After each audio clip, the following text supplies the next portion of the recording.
2016년 7월 26일 오전, 싱가포르의 한 개인 병원에서 의사로 일하던 A는 왕진을 와달라는 다급한 전화를 받았습니다. 부엌에서 일하던 가정부 P양이 갑자기 쓰러졌는데 전혀 움직이지 않는다는 전화였죠. A는 예약 환자가 있었기에 시간이 걸릴 것 같다 말하며 앰뷸런스를 부르라 말했지만 전화를 걸어온 이는 기다리겠다고 말하며 전화를 끊었습니다. 전화를 걸었던 사람은 가이아 틸이라는 여성으로 동네에서 못된 성격으로 소문난 인물이었습니다. 자신을 기다리겠다는 그녀의 고집에 어쩔 수 없이 A가 가이아 티리의 집에 방문한 시간은 오전 10시 50분 무렵. 소파에 눕혀있던 피양을 본 A는 놀라고 말았습니다. 성인인 그녀가 너무 말라 보였거든요. 후에 밝혀진 당시 피양의 몸무게는 24kg. 그녀는 이미 사망해 있었습니다.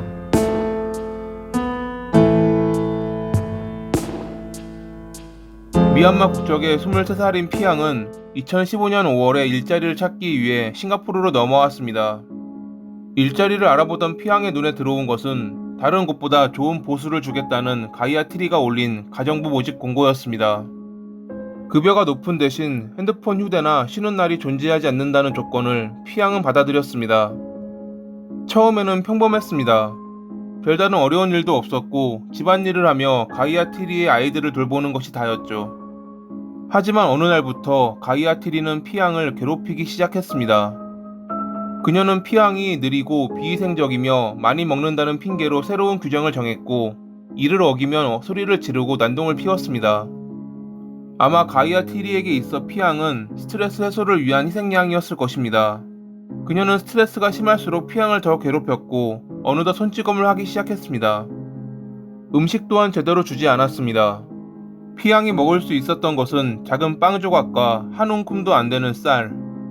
냉장고에서 바로 꺼내온 차가운 상태의 유통기한이 지난 빵을 반으로 잘라주었고, 쌀 역시 성인이 한 끼 먹기도 부족한 양을 하루치라며 주었습니다. 또한 피양은 고된 노동에 시달려야 했습니다. 온종일 일했던 그녀에게 허락된 수면 시간은 겨우 5시간. 그녀는 사생활조차 자유롭지 않았습니다. 화장실에 갈 때도 문을 열어두어야 했고, 가이아 트리가 감시하는 동안 샤워를 했죠. 가이아 트리는 그녀의 모든 것을 감시하며 사소한 트집을 잡아 하루에 여러 차례 손찌검을 했습니다. 심지어 그녀의 얼굴이 보기 싫다며 여러 겹의 마스크를 착용하도록 지시했습니다. 빗자루, 국자를 비롯한 집안에 있는 모든 단단한 물건들을 피양에게 휘둘렀고, 심지어 뜨거운 다리미를 피양의 이마에 대고 누르기도 했던 가이아 트리. 가이아 트리의 어머니인 프레마 역시 피양을 괴롭히며 두 모녀는 집안에 설치해둔 감시 카메라로 그녀를 감시했습니다. 본인들이 잘 때는 피양을 묶어두었기에 그녀는 도망가지도 못하며 두 모녀의 폭력을 몸으로 받고 있었습니다. 2016년 5월에 피양은 감기 기운이 심해지며 가이아 트리와 함께 병원에 방문했습니다. 의사가 진찰을 위해 피양의 마스크와 선글라스를 벗겼을 때 그는 그녀의 얼굴에 난 멍자국을 발견했습니다. 하지만 피양은 옆에서 감시하고 있는 가이아 트리 때문에 아무런 말도 하지 못했고, 의문을 품는 의사에게 가이아 트리는 피양이 자주 넘어져 그렇다며 추가 검사를 제안하는 의사의 말을 무시하고 병원을 빠져나왔습니다. 아마 이때 의사가 가이아 트리를 의심하며 경찰에 신고만 했어도 피양은 지금 살아있었을지도 모릅니다. 사건이 발생한 2016년 7월 25일 저녁 11시 40분 무렵, 가이아 트리는 빨래를 하는 피양의 머리를 잡아채며 더 빨리 움직이라고 윽박질렀습니다.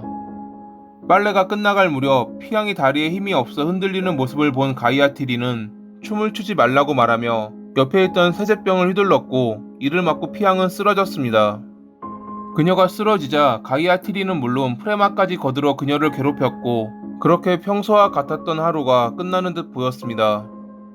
그날 일 때문에 밥도 먹지 못한 피양을 평소처럼 창문 그릴에 묶은 뒤 잠을 자러 갔던 가이아 트리와 프레마. 다음 날인 7월 26일 새벽 5시에 가이아 트리는 피양을 깨우려 했지만 그녀는 미동도 하지 않았습니다. 그도 그럴 것이 이미 피양은 사망한 상태였기 때문이었죠. 가이아 트리는 그녀가 일하다 실수로 넘어져 사망했다고 엄마와 입을 맞춘 뒤 의사 A를 불렀습니다. A가 도착했을 때 조금 전에 피양이 살짝 움직였다고 거짓말하며 자신들의 범행을 숨기려 했던 모녀. 부검 결과 피양의 몸에는 최근에 생긴 흉터 31개와 외상 47개가 발견됐고, 저산소증으로 사망했다는 것이 밝혀졌습니다. 싱가포르로 건너오기 전 64kg이었던 그녀의 몸무게는 사망 당시 24kg이었다고 합니다. 이를 지적하자 가이아티리는 피앙이 평소 밥을 잘 먹었다며 그녀의 죽음에 자신은 아무런 연관이 없다고 변명했지만 아무도 그녀의 말을 믿지 않았습니다. 피앙의 일거수일투족을 감시했던 감시 카메라에 모든 진실이 담겨 있었기 때문이었죠. 이러한 사실이 밝혀지자 싱가포르 국민들은 분노했고 사람으로 해서는 안 되는 행동을 했다며 두 모녀를 손가락질했습니다. 더욱 싱가포르 국민들을 분노케 했던 것은 가이아티리의 남편이 경찰관이었다는 점입니다. 심지어 남편은 가이아티리가 체포됐을 때 감시 카메라를 제거했기에 증거 은닉죄로 체포되기도 했습니다. 즉 그는 아내와 장모가 가정부를 괴롭히는 것을 평소에 알고 있었고 경찰이라는 신분에도 불구하고 이를 묵인했던 것입니다. 가족의 범행을 묵인한 남편 역시 똑같은 살인범이나 마찬가지라는 것이 당시 싱가포르 대다수 국민의 의견이었습니다. 만약 감시 카메라의 데이터가 복구되지 않았다면 그들은 자신들의 죄를 인정하지 않았을지도 모릅니다. 하지만 전문가에 의해 다행히 데이터는 복구됐고 검찰은 가이아티리와 프레마를 살인죄로 기소했습니다. 모녀의 변호사는 2015년 2월부터 가이아티리가 산후 우울증을 앓았고 1년 뒤 낙태로 인해 더 악화됐다며 그녀에겐 치료가 필요하다 주장했습니다. 검찰은 충격적인 이 사건으로 인해 지역사회가 느끼는 피해와 분노에 대한 유일한 해결책은 모녀에게 종신형을 구형하는 것이라며 다음과 같이 말했습니다.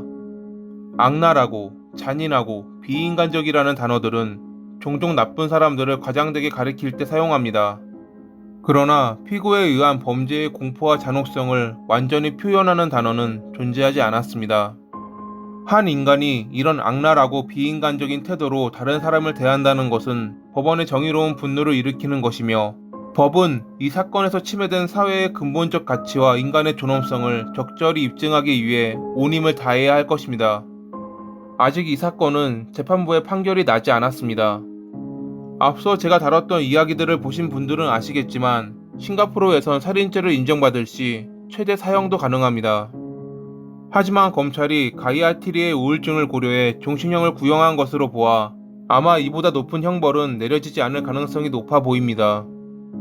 혹여 그들이 현세에서 종신형을 받는다고 하더라도 죽은 뒤 피해자가 받았던 것보다 더 큰 고통을 받길 바라며 이만 글을 마칩니다. 오늘도 봐주셔서 감사합니다.